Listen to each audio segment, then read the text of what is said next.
Primeiro livro de Reis, capítulo 17. Ainda não terminamos o primeiro capítulo que fala sobre a vida do profeta Elias. A propósito, o nome Elias significa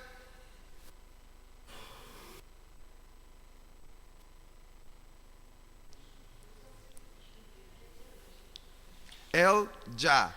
Jeová é Deus, não é? Jeová é Senhor. Era o significado do nome de Elias. Mas bom, a repetição é lei do ensino. Então vamos lá. É muito interessante, irmãos, nós, quando estudamos a palavra de Deus, a Bíblia, porque ela é extraordinária. E o que faz, uma das coisas, um livro único entre os livros sagrados, é que as suas lições não estão envoltas em mistério e em enigma. Há coisas na Bíblia que não são fáceis de entender, mas a maior parte das suas lições são claras e diretas.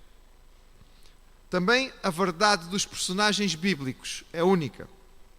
Normalmente nós encontramos livros falando sobre os heróis e só nos contam as coisas bonitas, as coisas boas. Mas a Bíblia nos fala das coisas boas e daquelas que não são tão bonitas. A vida de Elias é marcada, como outros personagens bíblicos, como por exemplo Moisés, por acontecimentos tremendos, mas também por situações muito humanas, muito reais. Nós diríamos aqui na nossa linguagem em Portugal, muito terra a terra. A Bíblia não enfeita as situações, ela não pinta de douradas as vidas, ela conta-nos as coisas como elas são. Nelas nós encontramos os bons e os maus momentos, porque a Bíblia nos fala sobre a vida. E a vida tem bons e maus momentos.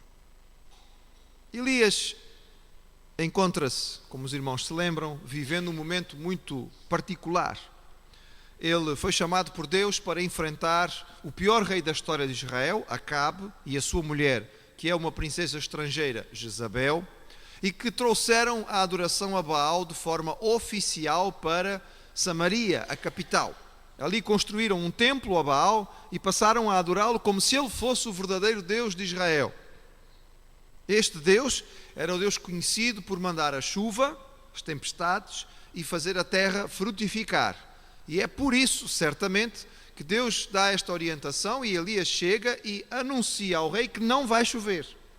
Ou seja, ele está a trabalhar dentro do âmbito da ação do Deus Baal. Deus então protege o seu profeta, primeiro junto a um ribeiro, o ribeiro de Querite, onde ele bebe água e onde os corvos o alimentam de manhã e à noite com carne e pão.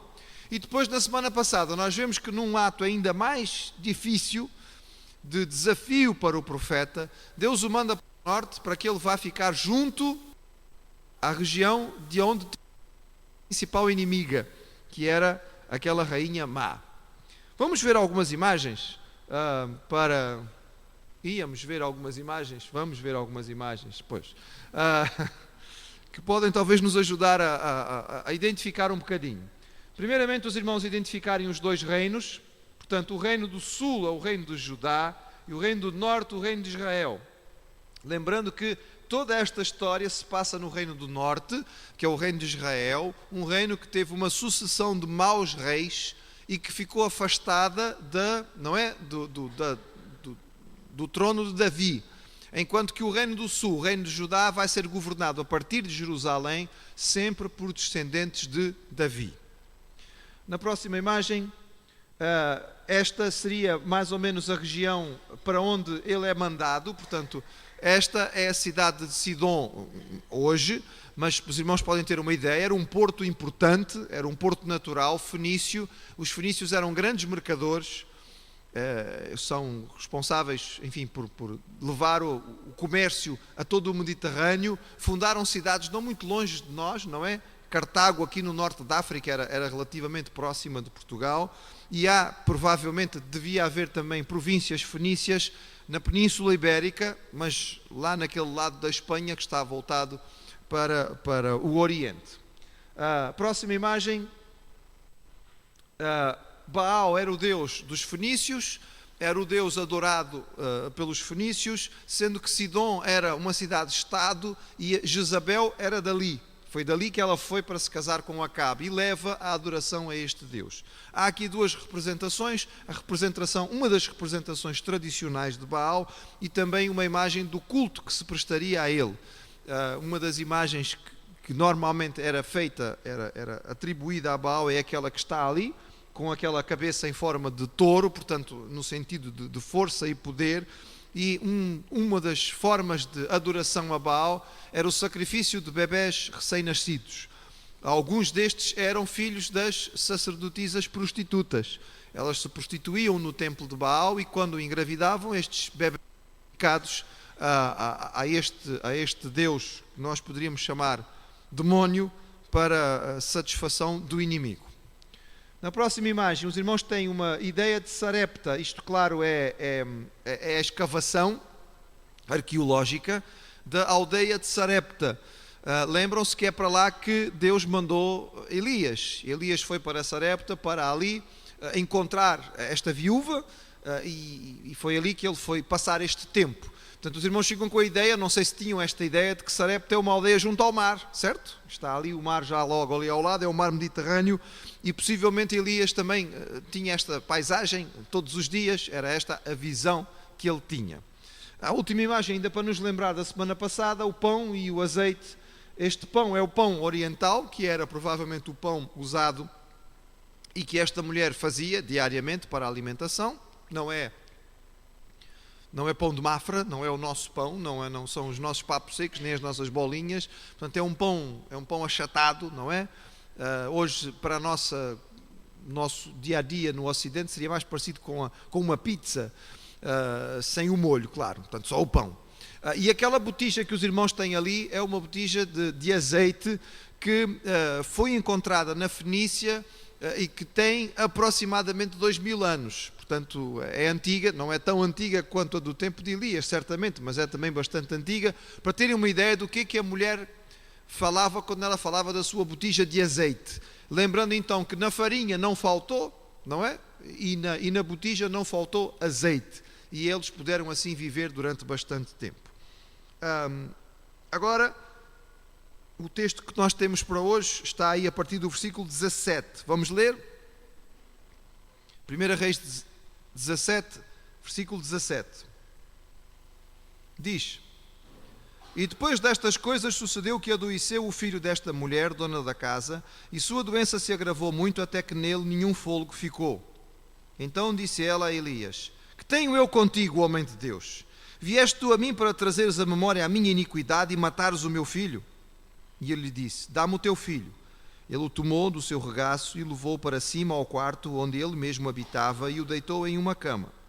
E clamou ao Senhor e disse: Ó Senhor meu Deus, também até esta viúva com quem eu moro afligiste, matando-lhe seu filho. Então se mediu sobre o menino 3 vezes e clamou ao Senhor e disse: Ó Senhor meu Deus, rogo-te que torne a alma deste menino a entrar nele. E o Senhor ouviu a voz de Elias, e a alma do menino tornou a entrar nele e reviveu. E Elias tomou o menino e o trouxe no quarto à casa e o deu à sua mãe e disse: Elias, vês aí, teu filho vive. Então a mulher disse a Elias: Nisto conheço agora que tu és homem de Deus e que a palavra do Senhor na tua boca é verdade. Quanto tempo tinha-se passado? Não sabemos. Possivelmente alguns meses. A casa desta mulher é uma casa pobre, mas ela tem uma dependência superior no terraço, um pequeno quarto onde Elias fica. Agora a situação complica-se. O filho da mulher sobreviveu à fome, sobreviveu à miséria, sobreviveu a esta seca tremenda, mas adoece e morre. E este momento é um momento de controvérsia. Como é que isto podia acontecer? Como é que nós vamos entender? Como é que o Senhor, que faz o milagre de não permitir que a farinha e o azeite acabem, ao longo de meses seguidos, aquele pequeno punhado de farinha, aquela pequena quantidade de azeite que dava para fazer só um pão, não acabou durante meses? E o mesmo Senhor que faz este milagre diariamente se repetir, deixa que esta criança morra.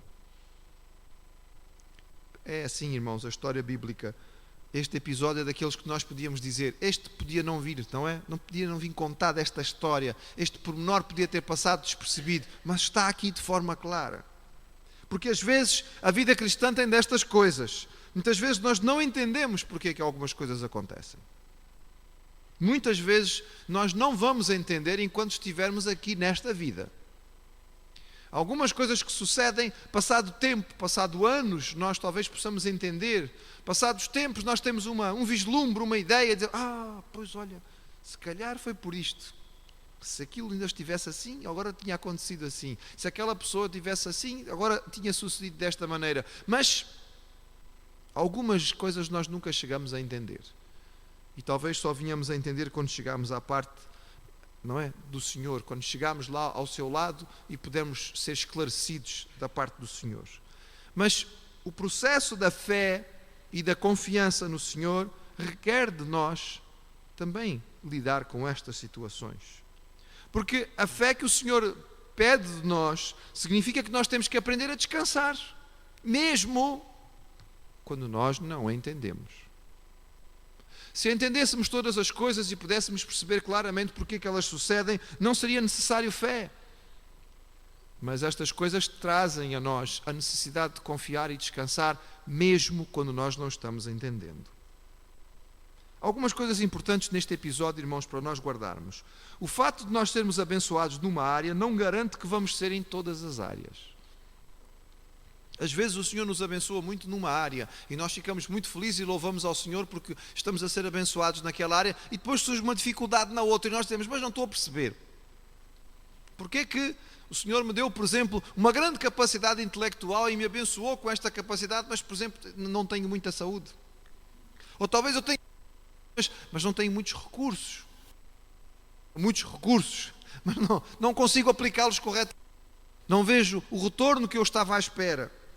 O facto de nós termos bênção numa área não significa que todas as outras também serão abençoadas da mesma maneira. O facto de que o Senhor tinha providenciado o sustento para eles todos os dias ao longo de todo este tempo não significava que as doenças não iam apanhá-los e que eles não iam ter dificuldades e problemas.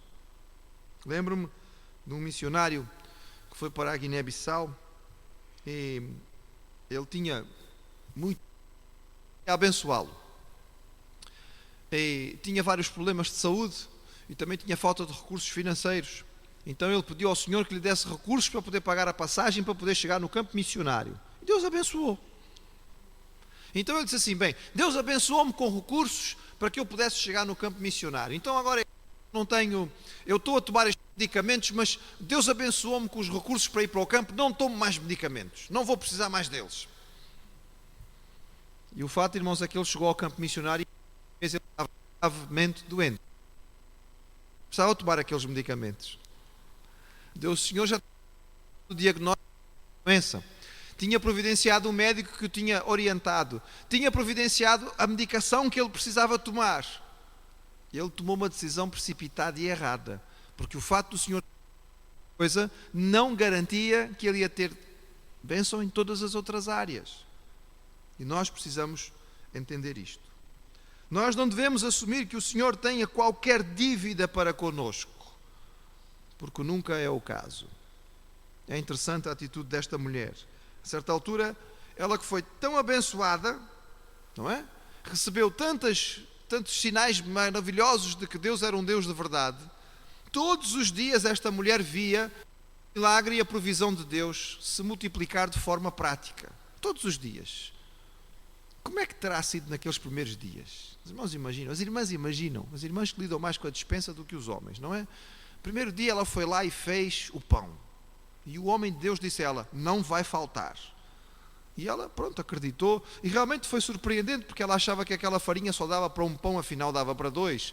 Mas ela pensou, bem, sim, mas isto foi um bocadinho de boa vontade, sempre dá para 2 comerem, não é? Onde come um, sempre comem 2, pronto. Onde comem 2, sempre comem 3. Mas no outro dia, teoricamente já não devia haver nada. Ela raspou o tacho. Mas quando ela chegou lá, havia farinha. E quando ela virou o pote de azeite que parecia vazio, havia azeite. E ela fez pão novamente. E no outro dia, a mesma coisa. E sistematicamente, todos os dias, o milagre se repetia. Mas quando surge o problema, ela imediatamente vai reclamar. Repararam, irmãos? Ela vai logo ter com o homem de Deus para dizer as coisas não podiam ser assim. Isto está errado. Como é que foram permitir que uma coisa destas acontecesse? Esta mulher acaba por falar precipitadamente. Ela esquece das bênçãos anteriores. A verdade é que se não fosse a provisão de Deus por meio de Elias, este filho já teria morrido há muito tempo, de uma forma muito mais dolorosa, porque ela teria assistido o seu filho morrer à fome. Mas o Senhor não permitiu que ele morresse à fome. Mas ele fica doente e morre. E ela agora está zangada. E precipitadamente ela esquece todas as bênçãos que Deus já tinha dado e vai lá reclamar. Vejam, irmãos, parece haver alguma sensibilidade espiritual na parte dela.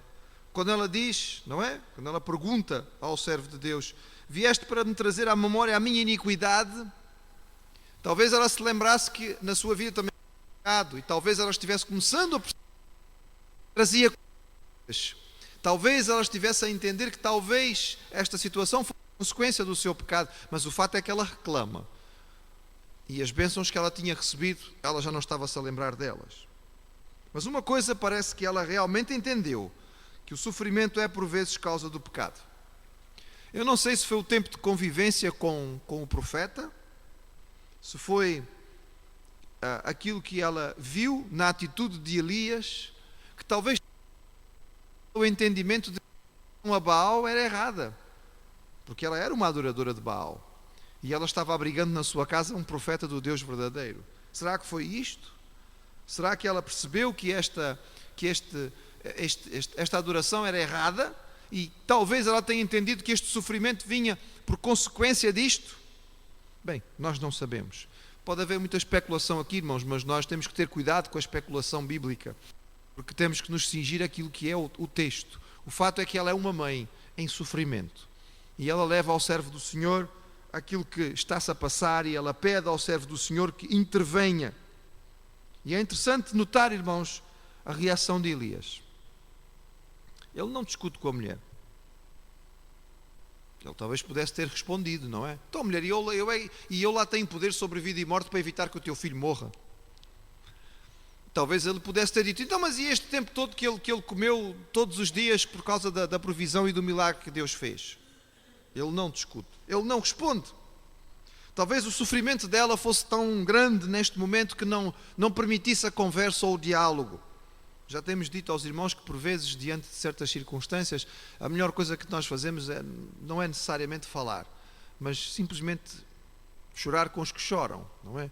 Porque não há muito que se possa dizer em alguns momentos, principalmente momentos como este. Elias faz aquilo que precisa ser feito. Ele leva o corpo e vai falar com Deus. Agora eu queria que os irmãos lembrassem uma coisa, porque isto é fundamental para nós entendermos o significado desta história, que é uma daquelas que faz com que Elias tivesse se tornado um dos grandes elementos da palavra e o homem que representava o profeta por excelência no Antigo Testamento.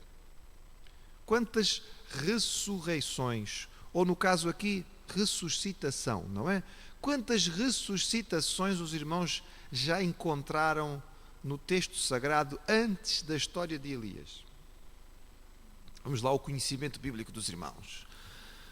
Tem aquela? Não? E aquele? Não? Onde estão aí os nossos teólogos, as nossas teólogas, os nossos estudiosos da Bíblia? Lembram-se de alguma ressuscitação de alguém antes deste episódio? Não há, irmãos? Não há. Antes de Elias, não há nenhum episódio de alguém que tivesse morrido e ressuscitado. Não há. Este é o primeiro. E estas ocasiões é que nos mostram a força da fé. Os irmãos lembram-se que quando Deus disse a Noé que construísse a arca porque ia haver um dilúvio, o aspecto fundamental da fé de Noé é porque nunca tinha chovido. Não chovia. Todos os dias havia um orvalho que molhava a terra, mas nunca ninguém tinha ouvido falar em chuva, que dirá em dilúvio. E quando Deus disse a Noé, constrói a arca porque eu vou mandar um dilúvio de chuva. Bem, Deus disse, vai acontecer. E ele foi lá construir. E quando as pessoas perguntavam para que é que ele estava a fazer um barco, ele dizia, estou a construir esta arca porque Deus disse que vai mandar chuva. Chuva? O que é chuva? A água vai cair do céu. A água vai cair do céu para fazer tanta água subir. Oh, Noé, então este orvalhozito que vem todas as manhãs não chega quase a molhar nada. Então tu achas que isto vai provocar uma enchente? Não sabemos o que é uma enchente, homem. A palavra nem existia. Este homem confia o suficiente no poder do seu Deus para acreditar que esta vida pode voltar. E ele então leva esta criança e apresenta-se diante de Deus e ora, confia e roga de forma direta e específica: Senhor, olha, até esta mulher agora vai ser afligida. Tem misericórdia desta situação. Rogo-te que torne a alma deste menino a entrar nele. A sua oração é uma oração direta. Os irmãos devem se lembrar que a perspectiva que existia era que uma vez morto não há retorno. O homem segundo o coração de Deus, aquele que nós entendemos que teve aquela comunhão tão especial com o Senhor, Davi. Os irmãos lembram-se de Davi? Quando o filho de Davi ficou doente, lembram-se o primeiro filho que ele tem com Batseba? O que é que Davi faz? Ele ora e jejua, e ele clama, e ele pede, e ele chora, e ele não quer comer, e ele recusa tudo e todos. Quando o menino morreu, os empregados fizeram o quê? Não se conta nada a ele. Então se ele está assim antes do miúdo morrer, quando ele souber que o miúdo morreu, aí é que vai ser o desespero total. E quando Davi percebe que está tudo no tchitchichi por trás, ele pergunta: o que é que aconteceu? O miúdo morreu. Morreu. Pronto. Levanta-se, lava o rosto, troca de roupa e senta-se à mesa e pede comida. E toda a gente diz: então o que aconteceu? Então estavas desesperado e agora ele morreu e tu reages assim. Eu disse: enquanto ele estava vivo, eu podia orar. E podia ser que Deus ouvisse a minha oração. Agora que ele morreu, ponto final, não há mais nada a fazer. Agora ele nunca mais volta para mim, sou eu que vou ter com ele. Os irmãos lembram-se? Estas são as palavras de Davi, o homem segundo o coração de Deus. Mas Elias vai mais à frente. Ele leva a criança à presença do Senhor e diz: Senhor, torna a trazer a alma. Faz com que esta criança tenha vida novamente. E é isto que de fato acontece. E Elias, depois da sua oração, vê o milagre acontecer. O milagre dado a Elias neste momento é realmente especial e é um milagre particular. Tem a ver com o relacionamento de Elias com Deus. Nós não sabemos quantas pessoas ficaram a saber, se calhar ninguém. Se calhar só a viúva teve esta informação e mais tarde algumas outras pessoas. Não foi uma coisa da qual se pudesse fazer grande anúncio. Irmãos, lembrem-se que Elias não está na terra dele. Ele está numa terra estranha. Ele é um profeta de um Deus diferente. Ele não pode fazer muita propaganda do que aconteceu. Mas o Senhor responde à oração de fé do profeta e recompensa a sua confiança, bem como o cuidado da viúva para com o servo do Senhor. Este é um caso em que tudo termina bem e a fé de Elias sai reforçada no seu testemunho. Pode ser que nem sempre seja desta maneira, mas a fé cuja viúva nascera com o multiplicar da farinha e do azeite e que fora testada de forma negativa com a morte do seu filho, volta a nascer, não é? Ela volta a confiar quando vê isto acontecendo. Vamos lembrar, irmãos, que esta mulher é uma mulher cananita. Há uma limitação no seu conhecimento e na revelação de Deus. No Novo Testamento, a palavra que Jesus nos dá é: bem-aventurados os que não viram e creram. E a chuva, irmãos? Vai voltar ou não? Ele disse que não ia mais chover, e já se passaram 3 anos e qualquer coisa. Está na hora realmente da chuva voltar, para que Deus possa mostrar ao povo de Israel quem é o verdadeiro Senhor, quem tem realmente o controle dos céus, quem pode fazer cair a chuva ou não. E é o profeta que tem que voltar à terra para anunciar que a chuva vai cair. Porque ele avisou o rei: enquanto eu não disser, não chove. Mas ele está lá em cima na Fenícia. Bem, irmãos, ele vai voltar. Vai. E o que é que vai acontecer? Semana que vem, à mesma hora, próximo local, se Deus nos der vida e saúde, nós continuaremos vendo o que é que vai acontecer na vida deste profeta extraordinário do Senhor.